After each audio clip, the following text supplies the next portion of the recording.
Honorable members of the Congress of the Philippines, His Excellency Benigno Simeon C. Aquino, the President of the Republic of the Philippines. Mga minamahal kong kababayan, sa bawat sandali po ng pamamahala ay nahaharap tayo sa isang sangandaan. Sa isang banda po ay ang pagpili para sa ikabubuti ng taong bayan, ang pagtanaw sa interes na nakakarami at pagkapit sa prinsipyo, at ang pagiging tapat sa sinumpaan nating tungkuling bilang lingkod bayan. Ito po ang tuwid na daan.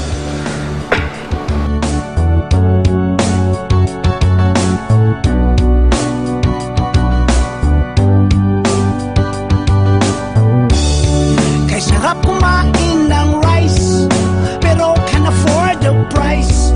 Karne, gulay at fish, gasolina, dilis, mga presyo'y kakainis. Hay, bakit ba tayo'y naghihirap habang ang iba'y nagpapasarap? Kahit anong sikap hanggat may mga kurap na ang business nila ay crime. Kukurakot sila doon sa left, kukurakot din doon sa right. Ang dasal ko lang, bangungutin sila tonight. Kawatan ng money, money, money. Ay naku, kayo ay huling, huling, huli. Mga adik sa pera, gaman sa kwalta. Tigilan nyo na ang mag-siting-siting, pagkat kayo na ay booking-booking. Huwag galit sa pera, baka kayo makalma. Yeah, lagi na lang nako-compromise, kahit gusto pa ng extra rice. Ang kita'y maliit, laging kapos sa budget. Ako ay nabubwisit. Shit! Bakit ba tayo'y naghihirap habang ang iba'y nagpapasarap?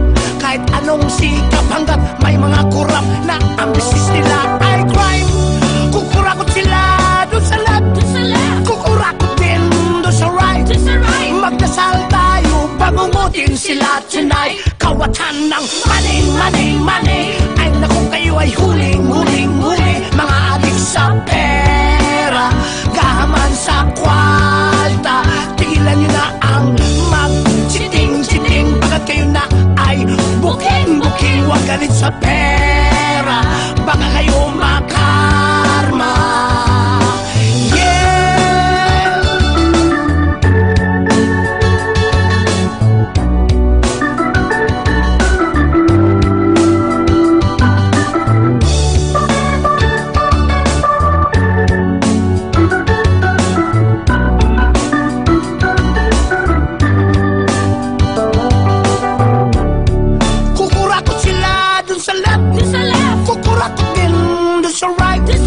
Ang dasal ko lang, bangungutin sila tonight. Kawatan ng money, money, money. Ay naku, kayo'y huling, huling, huli. Mga adik sa pera,